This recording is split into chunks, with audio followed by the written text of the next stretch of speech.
Hallelujah. सभी को जय मसीह की। मैं अमरीक जॉय आज एक बार फिर प्रभु पिता का धन्यवाद करता हूँ कि प्रभु पिता ने समय दिया कि परमेश्वर के वचन आपके साथ बांट सकूँ। मेरा YouTube channel Hindi Punjabi Bible study Amrik Singh, इस चैनल के ऊपर मैं आपका स्वागत करता हूँ। अगर अभी तक आपने मेरे चैनल को सब्सक्राइब नहीं किया तो आप मेरे इस चैनल को सब्सक्राइब कर लो, साथ में जो बेल आइकॉन उसको टच कर लो ताकि आने वाले हर वीडियो का नोटिफिकेशन, उसकी जानकारी आपको तुरंत मिलने पाए और आप मेरे साथ इस वीडियो के अंत तक बने रहें। आज मैं जो बात करने वाला हूँ, इस बात को बहुत ध्यान से सुनना। इंसान का जो जीवन है ना, जब इंसान के पास जीवन होता है, जब इंसान के पास ज़िंदगी रहती है तो इंसान सब कुछ भूल जाता है। जी हाँ, इंसान सब कुछ भूल जाता है। कैसे? वो सच्चे परमेश्वर को भूल जाता है। उसको ये भी याद नहीं रहता कि इस धरती के ऊपर मैं मुसाफिर हूँ और वो जैसा चाहे वैसा जीवन जीता है। और इंसान का जीवन अगर खुशहाल है, उसके जीवन में कोई समस्या नहीं, उसके जीवन में कोई परेशानी नहीं, तो वो इंसान परमेश्वर से दूर रहता है। जिस परमेश्वर ने इंसान को पैदा किया, उस परमेश्वर को वो याद तक नहीं करता, क्योंकि जीवन अगर उसके पास है। लेकिन मौत का जो खौफ है, जो मौत का खौफ है, वो इंसान को परमेश्वर के पास लेकर आता है। जी हाँ, मौत का खौफ, जो मौत का डर है। तो कैसा भी इंसान हो, कितना भी सूरबीर हो, कितना भी वो शक्तिशाली हो, कुछ भी खाए, कितना भी रुपया पैसा है, कितना भी ज्ञान है, और कितना कुछ भी उसके पास, लेकिन कोई भी इंसान वो मरना नहीं चाहता। हर इंसान को उस मौत से डर लगता है। और जब इंसान के पास रुपया है, पैसा है, गाड़ी है, बंगला है, धन दौलत है, सब कुछ है, उसका शरीर तंदुरुस्त है, तो इंसान बिन सोचे बिन समझे न जाने कितने सारे पाप करता है, कितने सारे पाप करता है, क्योंकि उसको परमेश्वर का खौफ नहीं, उसको परमेश्वर का डर नहीं।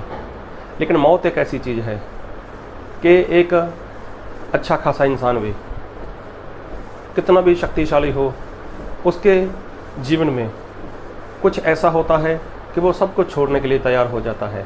जी हाँ, ऐसा हुआ एक बार। एक इंसान था जिसको एक आदत लग चुकी थी।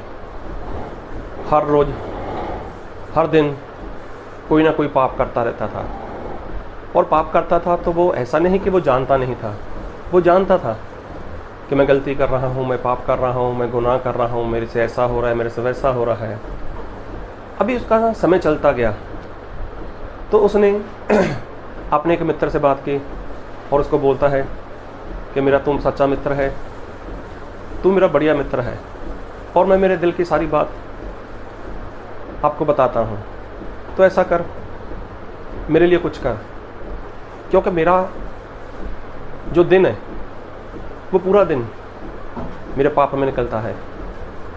मैं हर रोज़ पाप करता हूँ, मेरी आदत बन चुकी है पाप करने की।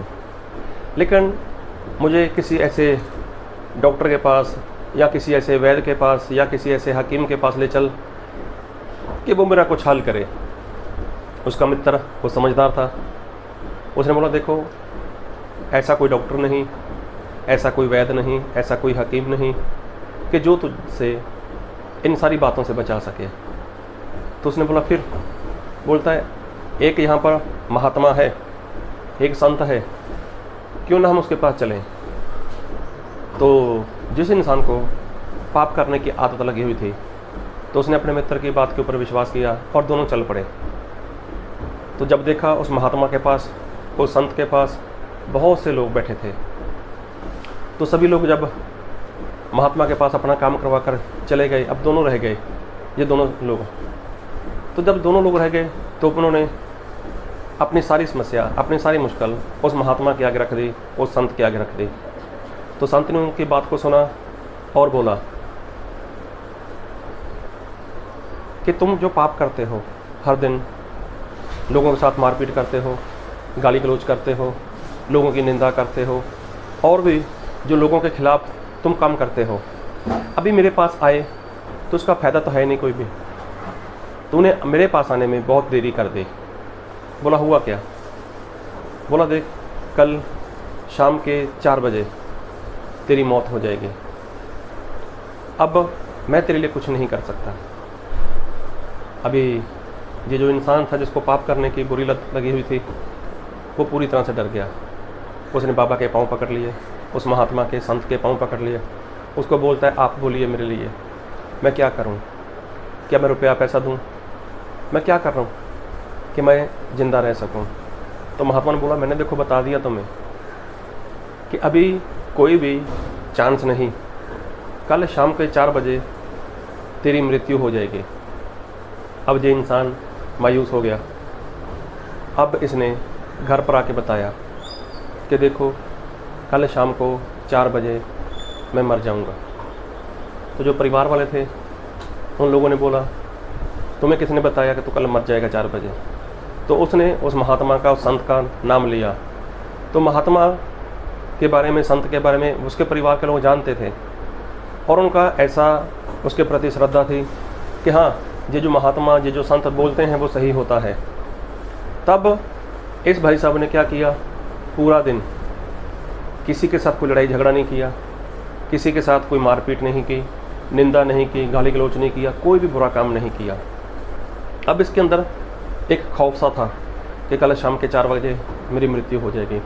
रात निकली, रात भी अच्छे से अपने परिवार के साथ रहा। सुबह दिन आया, तब भी वो पूरा अच्छे से सभी लोगों से बातचीत कर रहा है। तो समझो जैसे ही 2-3 बजे, तो अभी ये बात की चर्चा तो पूरे उसके गांव में हो चुकी थी। तो गांव के लोग बारी बारी से उसके पास आ रहे थे उसकी खैर खबर के लिए। तो उसने सभी के आगे हाथ जोड़कर क्षमा मांगी। क्षमा मांगी, बोलता मुझे क्षमा करो, मैंने किसी का दिल दुखी किया है, मैंने किसी की निंदा की है, मैंने किसी के साथ मारपीट की है।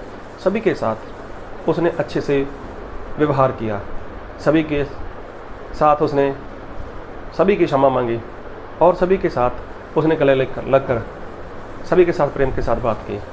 अभी 3 बज गए, 3:30 बज गए, तो वो अपनी चारपाई के पास बैठ गया और चारपाई पर लेट गया। 3:30, पौने 4 बज गए। अभी खुद सभी लोग देख रहे हैं, इसका हुआ कुछ नहीं, इसकी मृत्यु नहीं हुई। 4:15, 4:30, 5 ऐसा टाइम हो गया। तो जब 5, 5:30 हो गए तो उठकर खड़ा हो गया। उसने देखा मैं तो तंदुरुस्त हूँ, मुझे तो कुछ हुआ ही नहीं है। अभी वही इंसान उठा और अपने मित्र को लेकर उस महात्मा के पास, उस संत के पास चला गया। तो संत को उस इंसान ने क्या किया, उसने उसको आलतू फालतू बोलना शुरू कर दिया। उसके साथ उसने काफ़ी गुस्से से बातें करना शुरू कर दिया। महात्मा बने बैठे हो, खुद को शांत बोलते हो, ऐसा है वैसा है, ये है वो है, आपने मुझे बोला था कि मैं आज शाम 4 बजे मर जाऊंगा, लेकिन मैं तो मरा नहीं। काफ़ी कुछ उसने बोला। तो महात्मा बिल्कुल शांत बैठे थे। उन्होंने एक बात बोली, देख, कल जब तू मेरे पास आया था वो कितनी नम्रता के साथ आया था, कितनी श्रद्धा के साथ आया था, और मैंने जो बात बोली कि कल शाम को 4 बजे तू मर जाएगा। मैं एक बात पूछना चाहता हूँ, क्या इस बीच तूने किसी के साथ झगड़ा किया, किसी की निंदा की, गाली गलौज किया, कोई पाप किया? तो उस इंसान ने बोला, नहीं, मैंने तो किसी के साथ कोई निंदा नहीं की, किसी की मैंने बुराई नहीं की, किसी के साथ मैंने मारपीट नहीं की, किसी के साथ गाली गलौज नहीं की, लेकिन इसके उल्ट किया मैंने, सब कुछ उल्टा किया मैंने। जिन लोगों के साथ मेरा कुछ बैर भाव था तो मैंने उनकी क्षमा मांगी और मैंने सभी लोगों की क्षमा मांगकर उनको गले लगाया, सभी के साथ मैंने प्रेम से बात की। तो महात्मा ने बोला, देख, मैं यही बताना चाहता हूँ कि पाप कौन करता है? इंसान।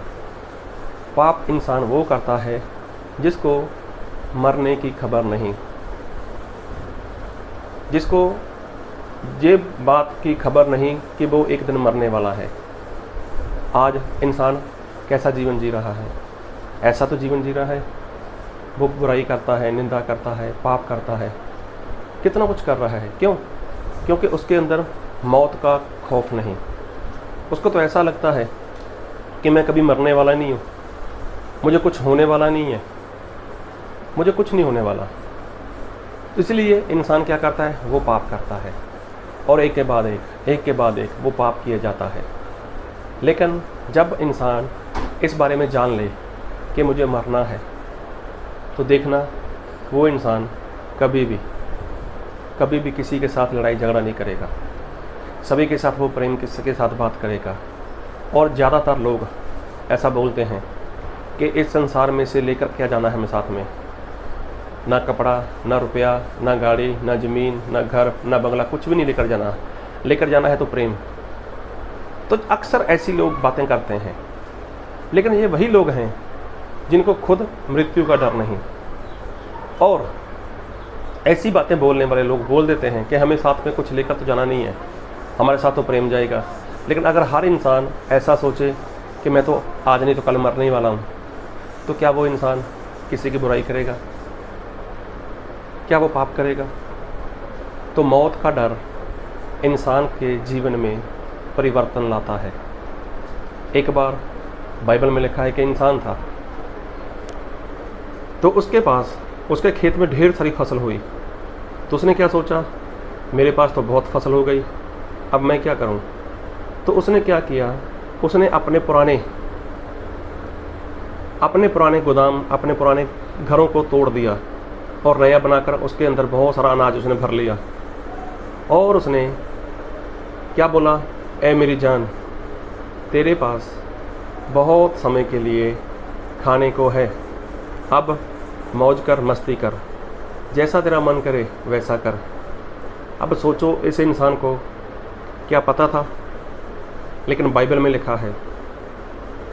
लिखा है कि उसको आवाज़ आई, हे नादान, आज रात तेरा प्राण तुझसे ले लिया जाएगा। तो जो तूने इकट्ठा किया ये सब किसका होगा? तो क्या उस इंसान ने सोचा था ऐसा? नहीं, उसने तो ना जाने कैसी कितनी बड़ी योजना बना रखी थी, लेकिन वो भूल गया था कि मुझे ये संसार छोड़कर जाना है। तो अक्सर ऐसा होता है कि जब इंसान का जीवन खुशहाल है, उसके पास सब कुछ है, तो उसको मौत का डर नहीं। तो इस इंसान ने यही किया। जब इसको पता चला कि मैं कल मरने वाला हूँ, परिवार के साथ, आस पड़ोस के साथ, गांव मोहल्ले के साथ उसने अच्छे से व्यवहार किया। सभी को बोलता है मुझे क्षमा करना, मुझसे कुछ गलती हो गई हो, मैंने किसी का हृदय दुखाया है, किसी का दिल दुखी किया, मुझे माफ़ करना। तो महात्मा ने यह पूछा, आज कोई पाप किया? उसने बोला, मैंने कोई पाप नहीं किया। तो फिर देखो, मौत का डर इंसान को पाप करने से रोकता है। और मौत कौन सी? ये जो शरीर की मौत है, अरे ये तो होगी ना। प्रभु यीशु ने बोला है, जब आदम ने पाप किया था, हवा ने पाप किया था, तुम मिट्टी हो, मिट्टी में चले जाओगे। मतलब एक दिन ये शरीर छोड़ोगे। लेकिन एक मौत और है, और जिसको बोला गया दूसरी मौत। पवित्र बाइबल में उसका जिक्र है, दूसरी मौत। तो दूसरी मौत मतलब नरक की आग, नरक की झील। तो उस मौत से डरो। अगर उस मौत से डर लगता है ना, नरक से डर लगता है, तो पाप करना बंद कर दोगे। अगर पाप करना बंद करोगे तो ही आप स्वर्ग में जा सकते हो, नहीं तो आपके पास कुछ भी हो सकता है, रुपया, पैसा, गाड़ी, बंगला, जो कुछ भी। तो जब तक आपका मन इन बातों के ऊपर लगा हुआ है, तो आप परमेश्वर के पास नहीं आ सकते, और कोई भी पाप आप बंद नहीं कर सकते। इसलिए परमेश्वर के पास आओ। परमेश्वर आपको स्वर्ग राज्य देंगे, लेकिन तभी कि जब आपको उस मौत से डर लगेगा जो नरक की झील है, नरक की आग है।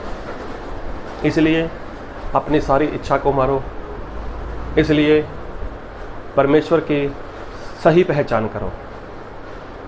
तो मौत का खौफ, मौत का डर इंसान के जीवन में बदलाव लेकर आता है। अगर तंदुरुस्ती सब कुछ आपके पास है, तो आपको मौत का डर नहीं।